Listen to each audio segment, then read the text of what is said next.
Broadcasting from the business capital of the world, this is the Podcast Business News Network. And we are back here with Lee Grigsby, and it's exciting to have our friend here, our coach back here. Everything is just all good. Lee, please say Love it. us. Go ahead.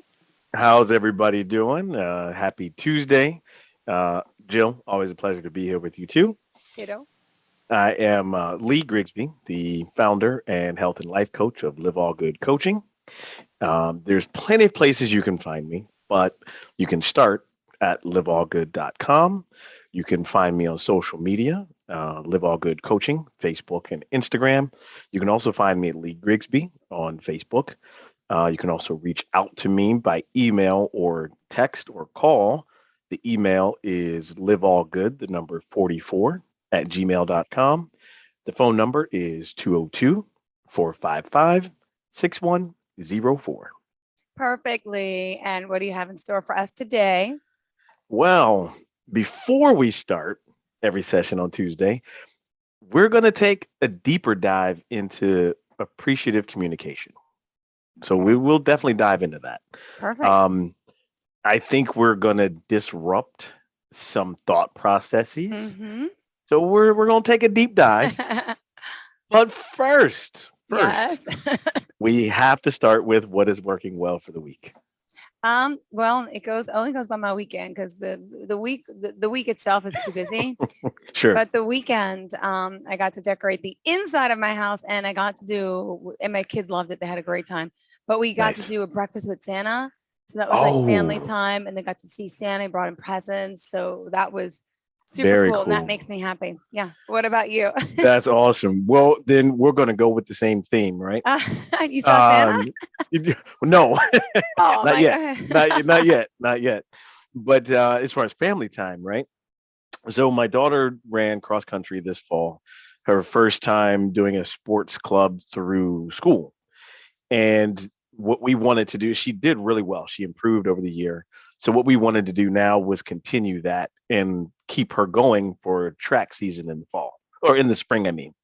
So she has run with me now about 3 weeks in a row. But the cool thing is that she actually looks forward to it. My 12-year-old, who's soon to be 25 because she acts like it, but she has shared it like with teachers. She's shared it with her friends, and she's like, yeah, I'm doing this run with my dad. I'm doing this. And we go out Sunday morning about 8:30, cold weather. No, we dress appropriately, but that's working well. It is one of those things that we share. She loves it, and it's keeping me healthy too. Oh, wonderful. Good to hear. Good. Absolutely. So yeah, I'll take that. I Absolutely. think any parent will take anything that their kids like to do with them. It's true. So Yeah. Even if it's a little grueling, it's just you go that that's extra right. mile because it means so much to them. You Absolutely. gotta uplift them. Absolutely. Yeah. So talking about our children and speaking about appreciative communication, how often, Jill, do your kids? They're 4 and 6, I think you said, right? Yep. Somewhere around Good there. memory.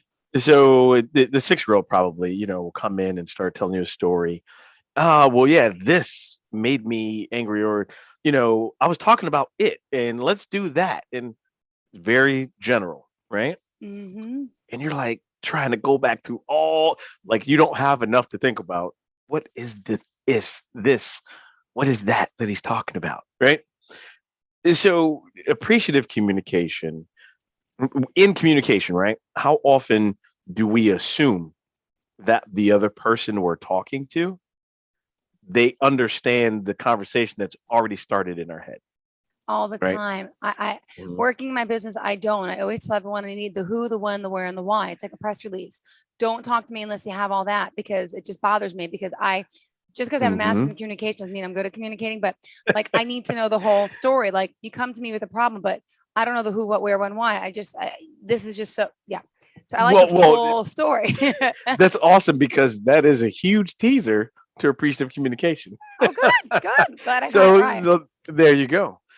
But then, so there's the other part, right? So we assume that someone understands what we've already started in our head.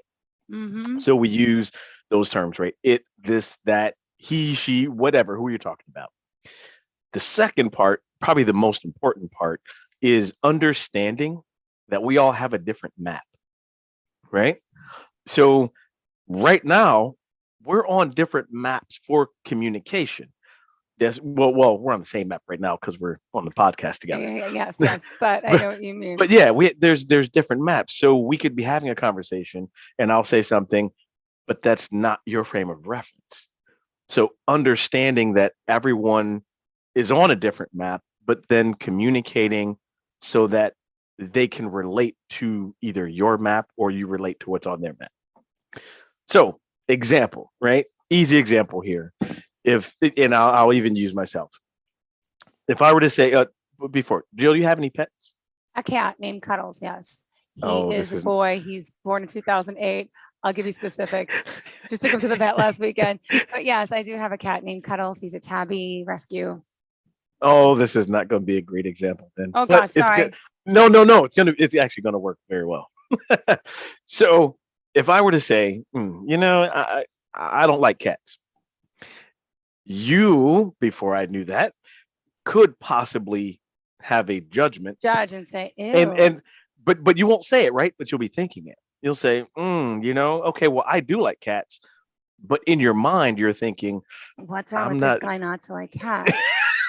No, but Exactly. I'm the open, honest. People who love cats or hate them, and vice versa with dogs. I'm not a dog person. Very true. So it Very is what true. it is, but I'm fine. I still love all animals, but I prefer to have a cat because it's easier and I don't have time to walk a dog. So I A look at lot those more things. independent. Absolutely. So I don't want to hate at you if you don't like cats. But yes, Well, people do that. I do like cats, but I just don't like them as pets. Got Not it. not for Perfect. me. And that's a good way to say it. Absolutely, right? So that's being more specific. Mhm. Or if there was a story, like let's say, oh man, one time my grandmother, this is not true by the way, but my grandmother had a cat and I went to pet it and it scratched my arm. Oh, okay. That's my map. See, that's my frame of reference for not liking cats. But then you, as the pet owner who has a cat, would understand, oh, okay, that's his frame of reference. He does not like cats because he got scratched. And then that stayed with him all the way. So Yes. that's the qualifying statement there, Okay. right? Mhm. But in order to get to that part, like you teased, you have to have, or, say the who, the when, the what, or the where, I can't right? forgot So, now. Yeah, but yeah, all those ones yeah, that you people have to question. specify those things. So if I were to say, man, I don't like cats, your next question would be, why Why? don't you like cats? Right. So let's take this a little further, right? Let's have a bit deeper example. This happens frequently, right? How many times do you hear, oh, I hate women drivers? Have you heard that one before Mhm. at all? Yes. Is that is that fair? Is that true? Right? If you were to say, are all women drivers awful? Mhm. No, they're That not. But that's making an assumption that A, all women drivers are all right. bad, Mhm. or that all drivers who are men are great drivers, right? Yep. That's making an assumption. Okay. Getting on that map, the question would be, well, what happened? Why do you think that all women are bad drivers? Then the story comes out.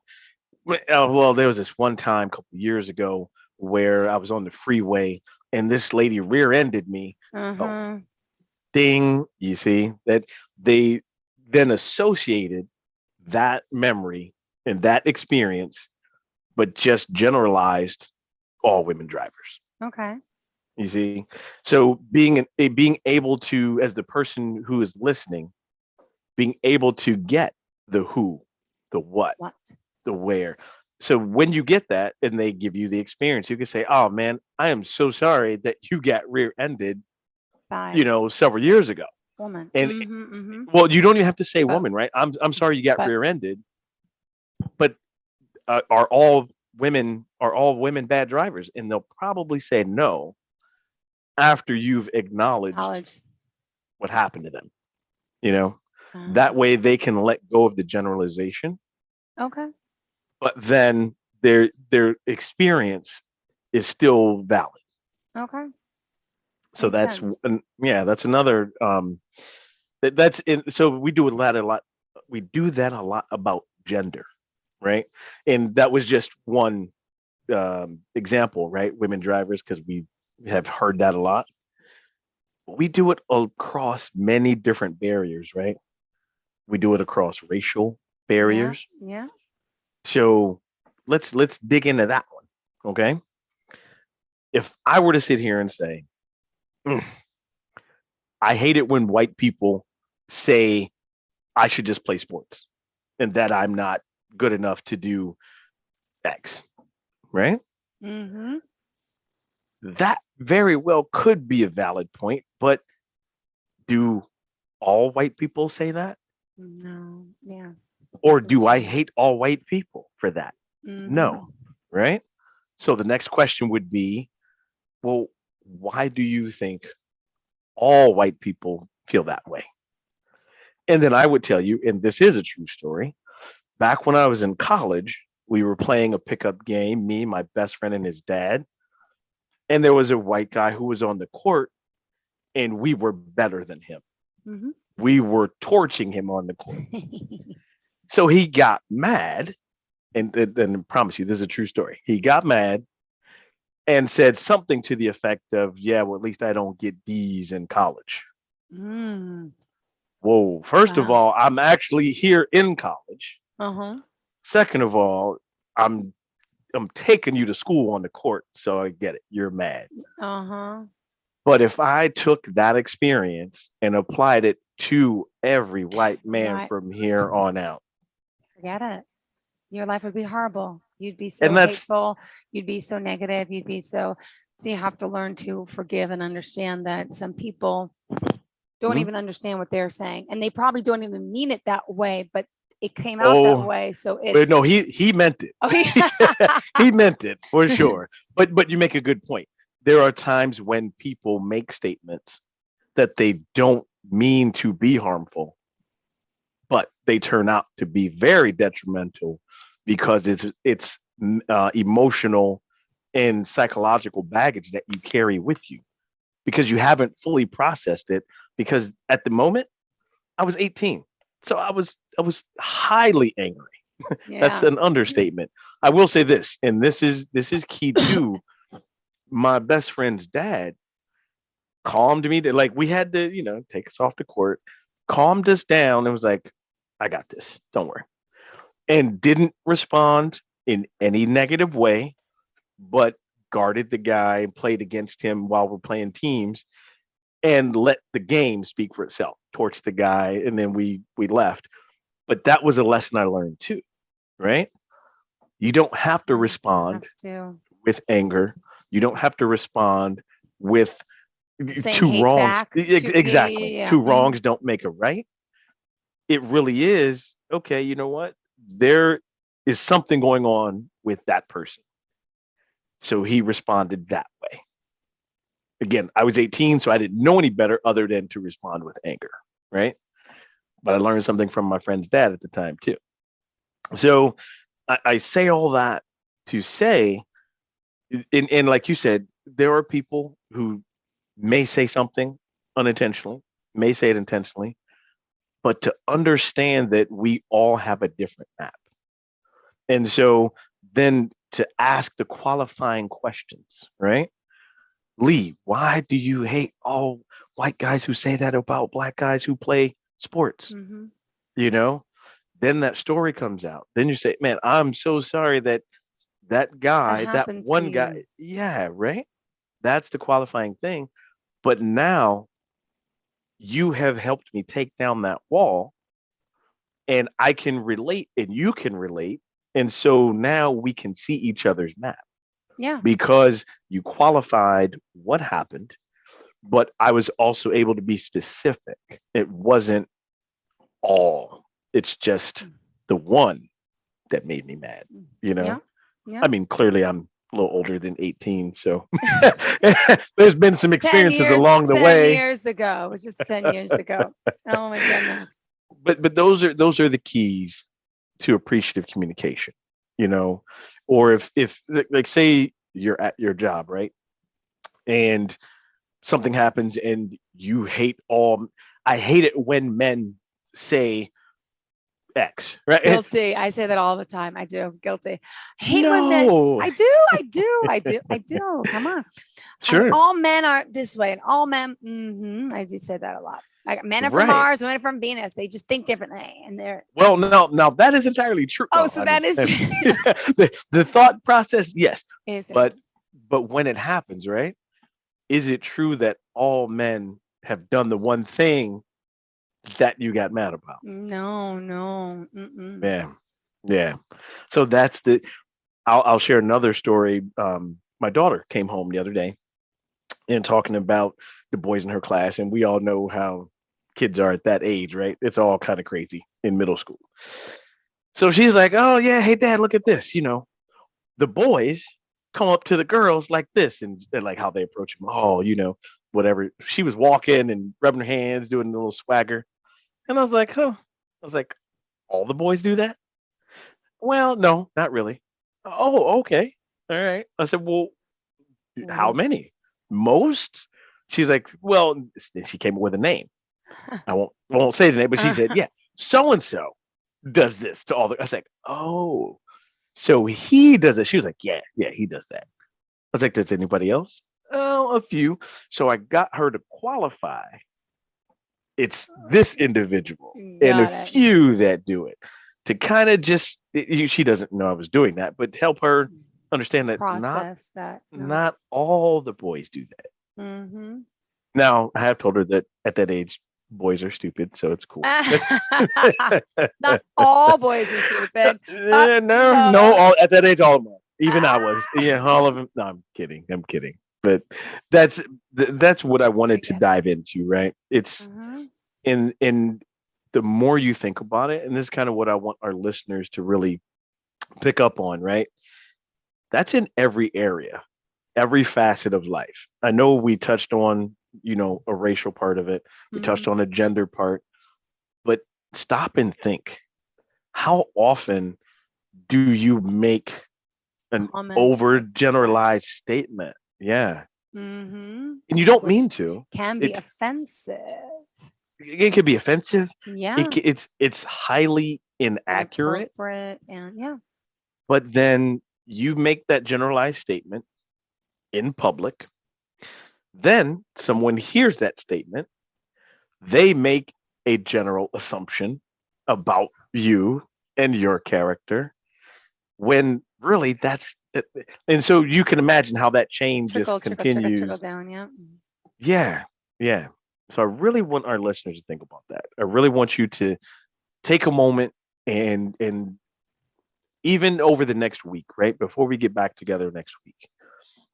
Over the next week, think about how many times it happens. Okay. I'm not asking you to change it. I'm not telling you to do something different. Just when I want you to start catching yourself. Yeah. Okay. Build the awareness. I'd like to hear if you can share one story of one of those times for you. Oh, me personally? Yeah. If you want. Yeah. Okay. and it's more, I would say more racial. Sure. I'll explain what happened. So my old job, we used to get car service to work because it was at 2 a.m. So we were allowed to get car service, right? So that's a nice, not really home. 2 a.m. Middle of the night in New York City, that's what people do. So the car service company, every time I got in the car, the person didn't know how to drive. I ended up, first of all, I stopped taking car service and I started driving myself because I really couldn't handle it anymore. But it was an overgeneralization. It's wrong for me to say. And I don't even know if I'm going to say it wrong or right, but I don't care. It's just honest what I used to say. I used to say, these Asian men cannot drive a vehicle. I used to say the Asians, they can't drive. It wasn't women. I said Asians. And mark my word, every time I got in the car and I was like, oh.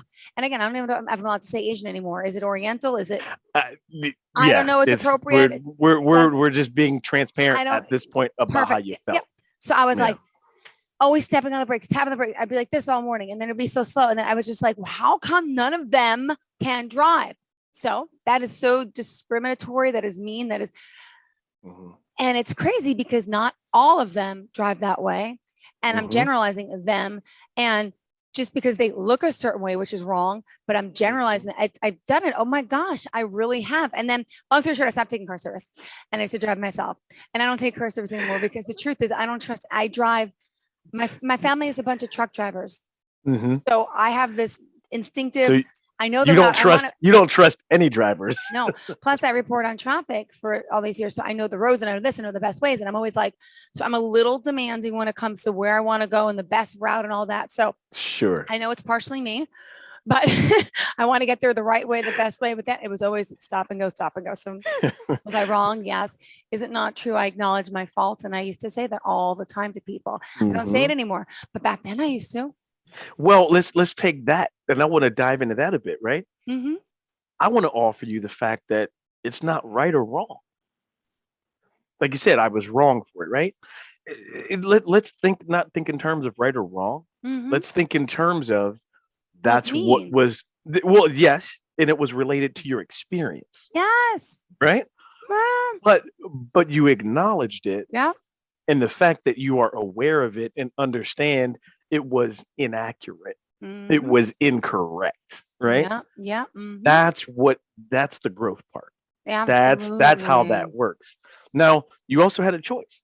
You chose to start driving, but it's partially because you have a better understanding of the roads, first of all. Uh-huh. But the other part was you could have kept the same attitude, even if you're driving yourself. Yeah. But you chose to recognize, oh, Jill, that was not quite right. What was I thinking? I literally just categorized an entire race of people Yeah. by one person's inability to drive. Yeah. It's really true. It is. And same Yeah. concept with women. I used to be like, that girl's boobs are so big. She's such a slut. Like, what? I'm like, wait, I have big boobs. I got breast implants when I was like 21. I'm like, wait, I'm that big boob slut girl, but I'm not. But that's what Hmm. we You look at so people and we and judge them. And it's like, absolutely oh my gosh, I see cleavage. That means she is slutty. She's whorish. She's asking not for attention. That's what she wants. No, she really, yes. my girlfriend dresses that way. She's amazing. It's just, that's her body. She likes it. And she's so confident. And it's not that she's a slut, but that's what I used to, maybe let's say that I'm not gonna say slut, but like, that's what I used to think about women. You know what I'm saying? And I'm like, oh my God, people thinking Absolutely. I'm in that. Cause now my boobs look big. And I'm like, oh God, is that what people are It, judging me now? and Then that is it's the judgment part. It is so critical. Judgment we and all do it. so we Unfortunately, have you to got to be learn though. accurate. Mm-hmm. You have to be accurate with Bimbo, not how really slut. It's bimbo, but whatever. You know what I was thinking. with how you feel, right? If your judgment was created from an experience, right? It's okay. We're not saying the experience didn't happen, but remove the judgment and the experience is here, but the facts are here, Yeah. right? That's what that's how you get to appreciative communication. That's how you get to understanding someone who is different than you. That's how you get to working with and celebrating and appreciating someone who's different than you. That that is the key.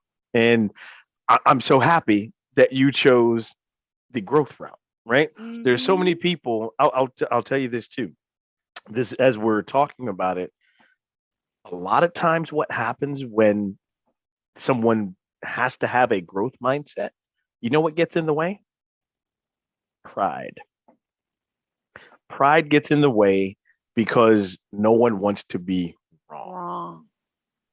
So that's why I tried to steer away from let's not talk about it in terms of right or wrong, right? Yeah. Because if you again, that's another way to feel judged, right? If I'm sitting here telling our listeners and I'm telling you what I'm saying about communication is right, and if you don't communicate this way, that means you're wrong. Who's going to feel judged by that? Everybody, Yeah. right? Or they're going to say, who is this guy on here to tell me that I'm wrong for what I said? Sure. So I'm not sitting here saying anyone is right or wrong. What I want people to do is explore why you think and generalize all people do this or all people, whatever your generalization statement is, why do you think that? That's what I want you to come away with. It's not that it's wrong or it's right. It's not that I'm saying what I'm saying is right. What I'm telling you is I've lived this and I've seen it in action. And so if you can get on another person's map and relate to what they're thinking, why they think that way, doesn't mean you have to agree. Doesn't mean you have to accept it, but you have to relate to it. That's how you find the common ground. And by being able to get on that map, again, it's the who, the what, where, and the when. You ask them to clarify. Those are qualifying questions. So you ask them to clarify their statement. That's how that works. So I predicted your show. I said the who, what, where, when, and why. You did. I think. Oh wait, too. No, you got the memo from No, I'm kidding. That was good, but that was a great teaser. But that is how you do it. That's awesome. Oh my gosh. Yeah, I know. Don't tell me. What the heck? But it's true because you teach our youth this. Like, my kids are young and they see kind of how I react. Or so if they start reacting that way, then I have to try to teach them now at a young age. Like, maybe you shouldn't say that. You shouldn't think that way. Like, why do you say he stinks at football? Well, because I throw farther. I'm like, well, but he's good in different ways. Like, there you go. That's what happens with him, like on the field. Well, wasn't I the best football player? I said, well, you were the best at throwing, but he was the best at kicking, whatever. I'm like, so like I try to make it seem like everyone has a good, you're all good, and you may be good in different areas of the same thing, but absolutely teach them not to be like, I'm the best and he sucks. No, it's you're really good at that and he sucks at that, and you suck at that, but he's good at that. Like, or even getting them to set their own goal, right? Yeah. What goal do they want? I want you to be the best you can be at quarterbacking. Did you catch all the passes that were thrown to you? No. How did you drop the one? What happened? Let's analyze that and see how you can catch each one. Got it. Absolutely.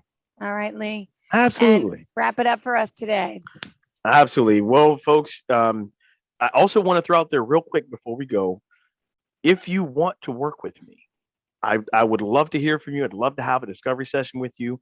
Go to liveallgood.com, go to the contact page, fill out the quick, I think it's a few lines that'll get you to a discovery session with me. So you can reach me, liveallgood.com. You can find me on social media, LiveAllGood Coaching. That's Facebook, that's Instagram. Excuse me. You can find me at Lee Grigsby on Facebook. You can also reach out to me by email, liveallgood, the number 44 at gmail.com. You can also reach me by phone or text, 202-455-6104. Perfect, Lee. Thank you for being here again. Thank you so much. And I'm going to try to be more aware of my own behaviors all week. And you too. You're not perfect, right? It Absolutely. Happens sometimes. Just awareness. It's like the awareness is key. Thank you, Lee. Have a great day. And to everyone else the same. We'll be right back with more after this quick break. So please don't go anywhere.